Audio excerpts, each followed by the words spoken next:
Halo pemirsa Elsinta TV, senang sekali saya Arabet dapat hadir kembali di program kesayangan kita yaitu Kisi-Kisi. Saat ini Kisi-Kisi sudah berada di kawasan Cibinong, Bogor, Jawa Barat. Mau mengajak pemirsa melihat usaha Pak Anang, yaitu pengusaha yang bergerak di bidang peternakan dan minuman sehat yang dikenal dengan susu kambing Al-Bukhari. Daripada penasaran seperti apa liputannya, ayo ikutin saya.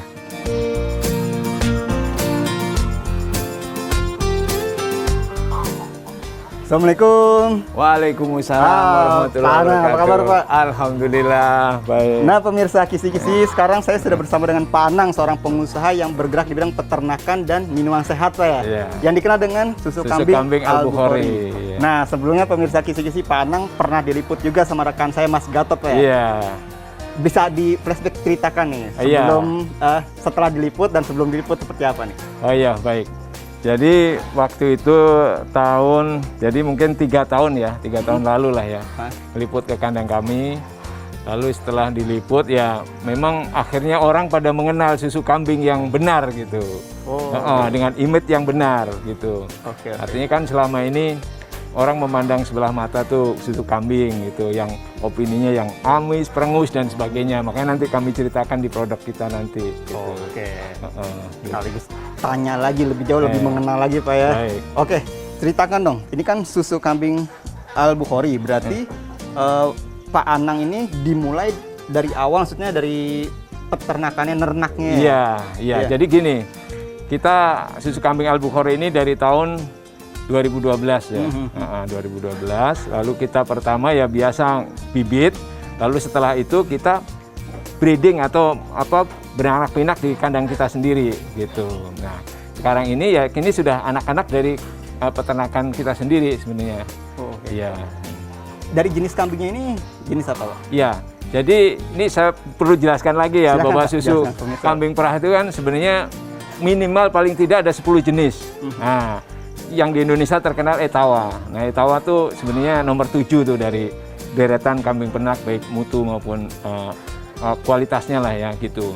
Nah, kita yang ada di sini nih ada 3 jenis kambing di sini.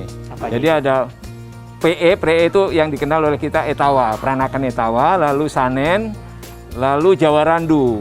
Nah, makanya nanti kita silang di sini namanya nanti akhirnya Sapera. Ya. Kenapa kita silang seperti itu? Untuk menghasilkan susu yang berkualitas dan memiliki tekstur yang lezat, yang enak gitu. Ya gitu, kita padukan lah. Padukan ya. Oke, nah kemudian saya juga mau tahu nih alasan dari Pak Anang sendiri, maksudnya terjun ya fokus di bisnis yang peternakan, kemudian tentunya menghasilkan output susu kambing. Kenapa nih alasan Pak Anang untuk masuk ke dalam bisnis tersebut? Baik. Ini memang saya meniatkan untuk melestarikan susu kambing, sebab susu kambing yang begitu banyak manfaatnya tapi orang masih belum melihat seperti seharusnya gitu. Ini susu kambing ini luar biasa. Jadi khasiatnya bisa dilihatlah di jurnal-jurnal ya resmi gitu. Bahwa ini bisa menaikkan imun dan sebagainya. Karena begitu kandungannya begitu luar biasa gitu. Jadi seperti hampir setara dengan ASI. Ya, hampir setara dengan ASI. Gitu ya. Kemudian dari sisi kandungan lemak kan ada sebagian orang yang ingin mengkonsumsi susu ya, tapi khawatir berat badan naik. Betul. Jadi gini, ini perbedaan besarnya ya antara susu kambing dengan susu sapi. Kalau susu sapi itu kan banyak sekali lemaknya lah ya, banyak sekali, bahkan mungkin sampai 80-90% lemak. Kalau kambing itu lemaknya 6-10%. Jadi selebihnya adalah kalsium dan protein. Iya, jadi sangat luar biasa. Jadi untuk kesehatan tulang, sendi, otot ya, itu sangat baik. Gitu. Itu sebenarnya untuk semua jenis umur dan gimana nih? Dan punya penyakit tertentu itu aman Pak? Sangat aman. Jadi begini, susu kambing ini karena kandungannya setara dengan ASI, itu bisa diminum dari bayi, keluarga besar kami dari mulai bayi sampai ke kakek-kakek cocok gitu. Bagi yang memiliki iritasi lambung segala macam nggak usah masalah, nggak perlu dikhawatirkan, nggak perlu khawatir minum susu ini karena teksturnya dia lembut. Beda dengan tekstur susu-susu yang lain, susu sapi misalkan gitu. Beda ya. Nah itu kasar. Gitu. Kemudian apa nih? Ciri khas, kan pemirsa juga mau tahu ya, ciri khas dari susu kambing Al-Bukhori. Kenapa sih harus susu kambing Al-Bukhori? Iya, kenapa harus susu kambing Al-Bukhori? Karena susu kambing Al-Bukhori ini pelopor membuat susu yang berkualitas. Jadi kami semuanya serba sertifikasi, sertifikasi, ya semuanya. Jadi sampai, iya betul. Jadi sampai ke semua yang bersentuhan dengan susu itu harus kita lab. Gitu, harus berbahan yang grade milk lah gitu. Artinya yang harus stainlessnya yang grade-nya untuk susu dan sebagainya seperti itu. Itu kita perhatikan semua, cara mencuci segala macam. Gitu. Ya, itu bedanya itu dengan susu lain. Terkait sertifikasi ini saya juga lihat di sini sudah BPOM juga, Pak ya? Iya, BPOM. Ya, BPOM. Bahkan ini walau alam ya, ini dinyatakan satu-satunya susu cair yang ber-BPOM di Indonesia. Oh iya. Iya, ya, coba walau alam. Nanti mungkin ada lagi walau alam, saya belum tahu sih. Gitu, ya. Oke. Nah, Pak, ini kan mau tahu juga nih sumber-sumber yang menghasilkan susu kambing Al-Bukhori, Iya, kandang-kandangnya. Betul. Jadi gini, susu kambing ini sangat manfaatnya banyak. Gitu. Seperti yang disampaikan ya di agama ya, bahwa kambing ini semuanya dari kulitnya, susunya, dagingnya semuanya berkah gitu. Sampai ke kotorannya, kencingnya pun dipakai berkah gitu. Oh iya? Iya, gitu. Jadi ini terus kita sampaikan juga kenapa ini kita rata-rata kambing perah ini menggunakan kambing jenis basah. Maksudnya selalu menggunakan air dia. Terus dicuci terus. Nah, itu kelemahannya atau kekurangannya adalah dia kotoran jadi basah terus di bawah. Nah gitu, kotoran jadi basah. Kalau ini jenis kambing kering ini, jenis kandang kering. Kandang kering, di mana kelebihannya kotorannya bisa langsung kita ambil per periodik, misalkan sebulan sekali atau 2 bulan sekali, sehingga bisa langsung kita manfaatkan. Sudah kering dia, paling relatif kering lah, kering banget juga enggak, tapi relatif kering. Gitu. Daripada yang kambing basah. Cuman kekurangannya gitu ya, atau kelemahannya itu kita harus sering mandi kambingnya. Oh gitu. Iya, kadang kan dia nanti duduk harus sering dimandikan gitu aja. Karena kondisi kalau kering kambing basah itu dia selalu disemprot terus kan kandangnya, jadinya dia selalu hanya kotorannya jadi nggak bisa langsung dimanfaatkan. Oke. Apa rata-rata kotorannya dimanfaat untuk apa biasanya? Iya, ini pupuk yang sangat baik, pupuk yang sangat baik. Bahkan kalau kami belum eksplor ke masalah kencingnya ya, itu sangat baik. Jadi pupuknya kita sekarang juga sudah ambil, itu bisa langsung dimanfaatkan untuk bertani. Oh, berarti bisa dikatakan ini dong, dari mulai daging sampai kotoran itu bermanfaat. Sangat manfaat, itulah kambing. Oke, Pak, kita ini Pak jalan-jalan Pak, lihat ini. Ayo. Kandang-kandang sekaligus kenal sama mari. kambingnya, Pak. Iya, mari. Ayo pemirsa ya.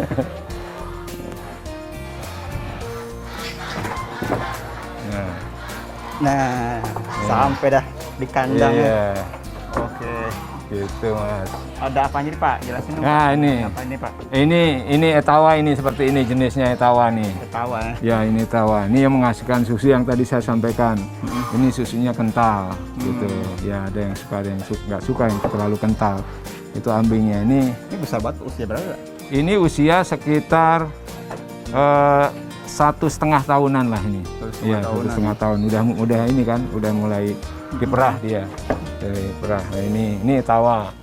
Nah, ini yang susu yang menghasilkan susu yang banyakan ini sanen, ini sanen. Sanen, kambing sanen. Cuma ini nggak murni sanen, jadi ini campur Jawa Randu. Tadi yang saya ceritakan tadi, silang Jawa Randu itu ada coklatnya. Nah itu, ini. Nah, itu ini, sama Pak? Ini sama nih etawa nih. Etawa juga ya? Etawa ya. Ini masih dominan etawa yang sini. Ya, makanya kita lagi kader ke sanen. Nah ini sanen nih. Nih, sapera. Ya, sapera yang tadi silangan. Ini anak juga nih? Iya, ini anaknya nih. Nah, sapera kan ini ada campuran hitamnya. Kalau sanen murni itu dia ada antingnya, lalu putih badannya. Cirinya gitu ya? Cirinya itu ada antingnya itu. Iya, jadi biasanya Pak, kan untuk apa ya, kayak perawatan, hal-hal yang diperhatikan tuh apa aja sih biasanya kalau untuk apa kambing-kambing ini Pak? Iya, jadi kalau untuk perawatan ya memang pakannya harus yang bagus, yang benar lah, karena kan dia pakannya kita yang carikan, jadi kita harus yang pilihkan gitu buat dia. Nah, evaluasi kami itu pakan dengan rumput rawa itu sangat nutrisinya sangat bagus buat dia. Kambing agresif bagus, bulunya juga mengkilat gitu bagus. Jadi untuk kambing itu. Nah, terus ampas tahu, ampas tempe gitu. Kalau kami di kandang kami ini memang sebisa mungkin kami jauhkan dari apa namanya bahan-bahan yang yang kimia lah gitu. Oh, bahan kimia. Itu kita sebisa mungkin kita hindari itu. Sebab nanti ke susu kan gitu. Iya, benar-benar. Pakannya juga gitu. Terus mandi, kebersihan sangat utama buat kita untuk Nah, kambing. iya gimana tuh masalah kebersihan? Ya, kebersihan kita tetap secara periodik kita mandikan dia gitu. Terutama kalau habis kawin, mandi dia, terus mandi gitu. Pokoknya periodik kita ada jadwalnya untuk kita mandikan dia.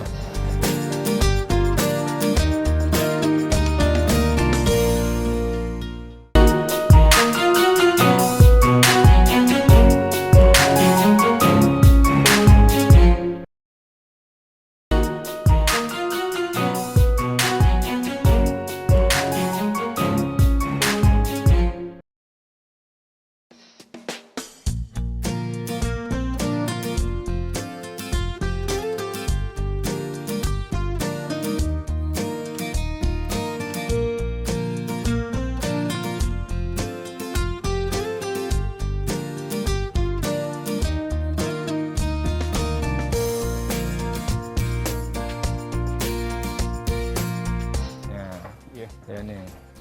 Oke, Pak Anang, ini saya juga mau tahu nih dari Pak Anang nih, kalau untuk kambing-kambing ini gimana nih kalau misalnya kita lihat dia udah layak udah diproduksi itu usia berapa atau apa ciri-cirinya nih? Baik, ya. Rata-rata kambing itu umur 500 hari atau 1,5 tahun. Nah, itu udah siap dikawinkan. Lalu kawin nanti hamil 5 bulan kan. Sebelum hamil itu kita bersihkan dulu biasanya cacing-cacing, kita kasih obat cacing dan sebagainya untuk siap hamil. Itu karantina biasanya 10 hari, 7 sampai 10 hari kita karantina. Oke, Pak Anang, bicara terkait kambing, orang Afdol dibahas masalah kandang Pak ya. Iya. Gimana Pak terkait kandang kambing, pengaturannya, idealnya dan lain-lainnya bisa dijelaskan ke kita Pak? Iya. Jadi gini, beternak ini di pola ternaknya ini kandang menjadi penting juga. Jadi tinggi kandangnya dari bawah ke ini minimal 70 cm minimal itu.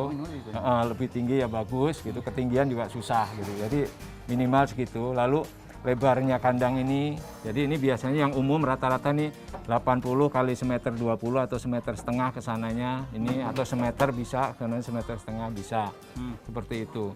Lalu juga pola pakannya itu sangat penting, apalagi di susu kambing ini pola pakannya harus yang betul-betul berkualitas, dalam artian kita bisa dari hasil lab, ya kan, gitu. Itu. Yaitu tadi yang kita sampaikan, itu di sini sentra pakan yang sangat banyak di daerah sini ya, di Danau mana? Cikaret ini. Di Cikaret. Danau Cikaret, ya. Oke Pak, nah kalau hasil susu ya tergantung apa yang dia makan kan Pak ya? Betul. Nah kalau misalnya kandang nih, kita salah nih ngeset kandang ya, itu pengaruh juga sama hasil produksinya? Sangat, kalau kambing tidak nyaman, berarti kan dia hasilnya juga nggak optimal. Gitu. Jadi rata kita evaluasi nyamannya kambing itu seperti ini gitu. Kita bisa lihat kenyamanan kambing ini, yaitu tadi mudah stres juga. Kalau stres sudah nggak bisa keluar susu. Iya, bisa terjadi seperti itu, seperti awal-awal kami dulu begitu, waktu belum paham gitu.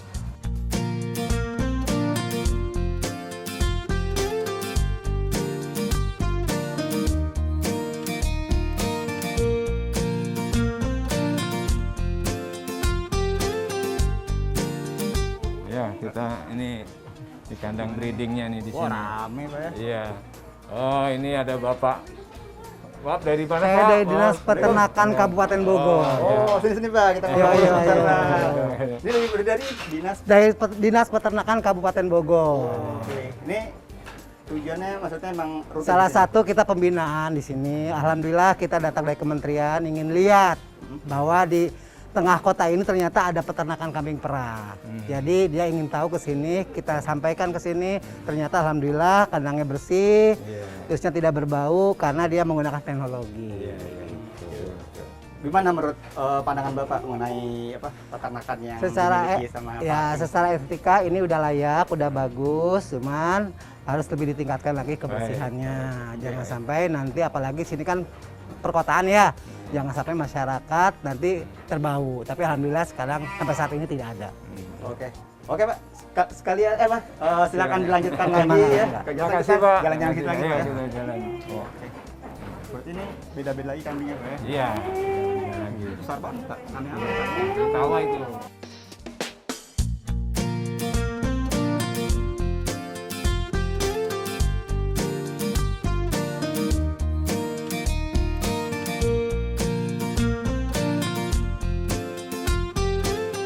Nah, ini Mas tempat pengemasan, ruang kemasan kita di sini. Nah, ini ruang steril. Ruang steril ya? Ruang steril di dalamnya ya sudah secara periodik lah ada untuk pembersihannya dan sebagainya. Dan ini seperti ini apa namanya denah ruangannya itu yang diarahkan oleh Balai Besar POM. Jadi ini sesuai dengan arahan dari Balai Besar POM Bandung. Nah, ini sudah lulus uji.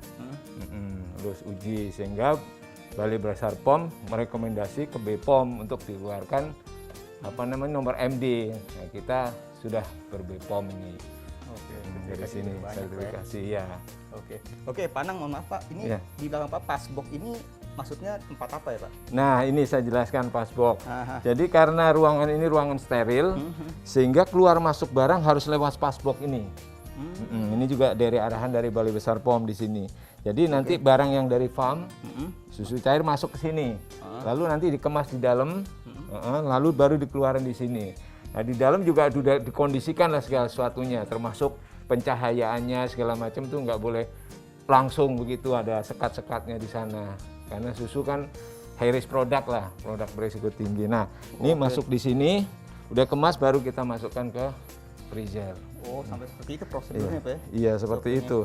Tadi juga waktu masuk, semua karyawan yang masuk harus melalui apa namanya loker sana, yang tadi itu. Nah, seperti itu. Dimana dia masuknya harus melalui prosedur itu. Sehingga di dalam. Lalu alat-alat di dalam pun juga harus benda padat ya. Jadi tidak boleh ada kayu, ada apa segala macam yang susah dibersihkan. Sebab ini harus dibersihkan berkala ini. Oke. Iya, di dalamnya dikondisikan seperti itu.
Oke, berarti sedemikian rupa diatur sampai apa ruang-ruang prosesnya, Betul, Pak, ya? Oke. betul. Ya. Sekarang gini aja Pak, biar kan penasaran juga nih gimana sih produknya kan detail banget nih Pak, pengaturannya Pak. betul, ya. Oke, langsung Ya. aja ajak Ya, pemirsa baik. untuk melihat produk dari susu kambing Baik. Al-Bukhari. Oke. Ya, Pak. Ya. Ya. Ini karena masuk sini harus kita copot nih ya. Oh, platnya. oke. Ya.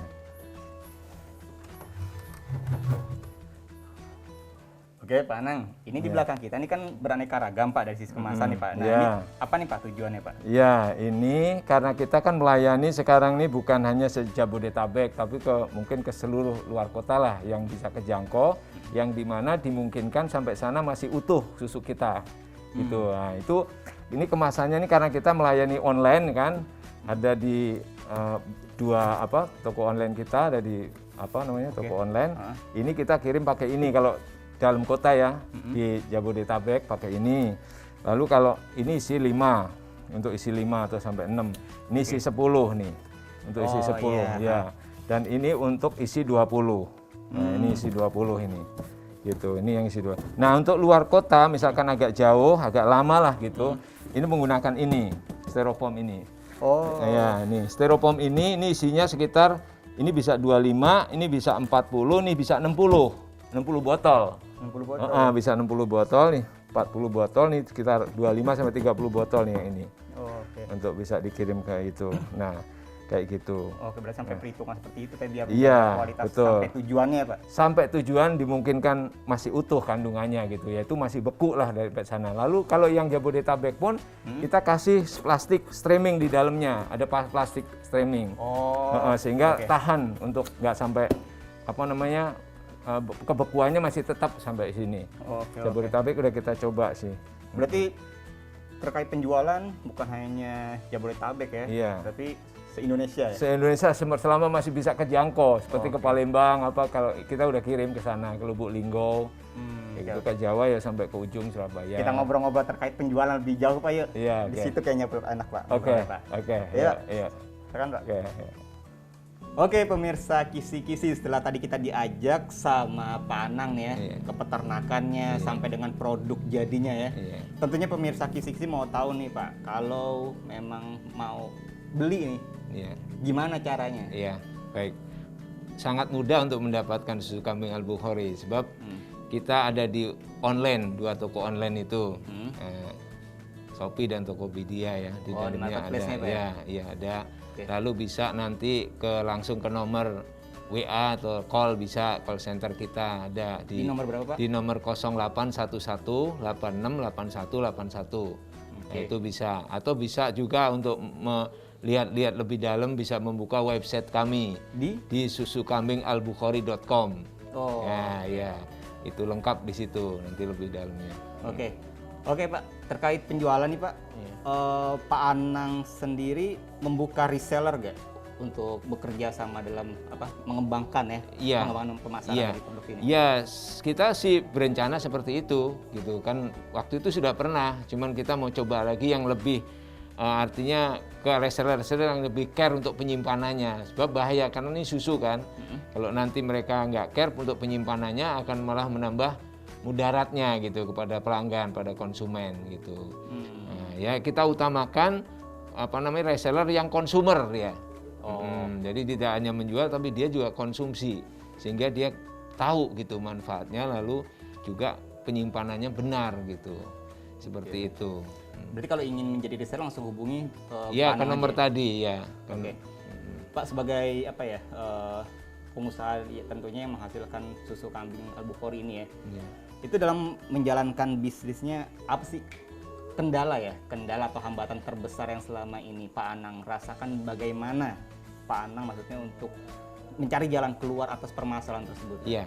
Kalau dulu awal-awal kami kendala di masalah perizinan BPOM dan sebagainya, kan kita sudah lalui dan alhamdulillah biidznillah ini sekarang kita sudah dapatkan BPOM, dan karena tadi sudah lulus uji kan oleh Balai Besar POM ruang pengemasan kita dan sebagainya gitu. Nah, sekarang tinggal kita menjawab opini-opini yang berkembang tentang susu kambing.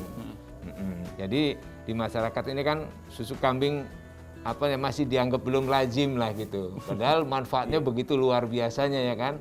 Gitu. Tapi masyarakat masih ada yang anggap susu kambing perengus, amis seperti tadi yang saya ceritakan gitu, dan sebagainya gitu. Nah itu yang kita jawab dengan testimoni-testimoni dari orang yang sudah menggunakan bertahun-tahun, pelanggan kita gitu kan. Kita kan dari tahun 2012 nih susu kambing Al-Bukhari. Nah, gitu. Oke, nah bicara mengenai manfaat Pak. Iya. seperti yang kita ketahui saat ini kan ada pandemi COVID-19 Pak ya. Iya. Bagaimana nih menjawab, apakah ini salah satu maksudnya untuk manfaat dari susu kambing Al-Bukhari ini menjawab atas permasalahan yang ada ini, atau seperti apa menurut pandangan Bapak? Iya, ini sangat-sangat berguna sekali. Ini bisa menaikkan imun, di mana di sini hasil penelitian dari yang dilakukan oleh United States Department of Agriculture Amerika, ini menunjukkan gizi susu kambing mendekati komposisi sempurna ASI. Kandungan-kandungannya di sini disebutkan begitu. Nah itu, jadi betapa ini bisa menaikkan imun di saat-saat seperti ini. Seperti itu, ya. Oke Pak, kemudian apa nih Pak Anang harapan ke depan? Ya. Mungkin dari dua sisi Pak ya. Dari sisi Bapak sebagai pengusahanya, kemudian harapan terhadap masyarakat ya, yang masih enggan atau belum masih kurang lazim dengan susu kambing, seperti apa? Iya, kalau dari kami memang niat dari awal ingin memberikan yang terbaik lah. Susu, di mana susu ini rekomendasi daripada Nabi sallallahu alaihi wasallam gitu kan, bahwa ini susu penuh berkah. Jadi kami menjaganya. Kami ingin melestarikan susu kambing ini dengan cara apa? Yaitu dengan cara memberikan yang terbaik, yang berkualitas. Kita terus gali bagaimana cara kita bisa memproduksi yang berkualitas. Itu satu dari sisi kami. Lalu dari sisi harapan kepada konsumen, ya mulailah mengkonsumsi susu kambing, karena manfaatnya begitu banyak gitu. Kalau saya yang ngomong begini kan karena saya yang jual. Iya betul. Nah itu, jadi silakan nanti dibaca jurnal-jurnal tentang susu kambing. Oke. Seperti itu. Oke Pak Anang, saya mengucapkan terima kasih banyak Pak telah diizinkan untuk melihat langsung ke peternakannya, melihat proses-prosesnya, sekaligus membuka cakrawala berpikir terkait susu kambing, apalagi manfaatnya banyak sekali Pak ya. Semoga usaha Bapak semakin berkah, sukses Pak ya, dan diterima masyarakat luas lagi nih Pak ya. Amin. Nah demikian pemirsa Kisi-Kisi liputan saya bersama Pak Anang terkait produk susu kambing Al-Bukhari. Semoga liputan ini menjadi inspirasi untuk kita semua. Akhir kata, saya Arabet mohon undur diri dari hadapan Anda. Terima kasih dan sampai jumpa.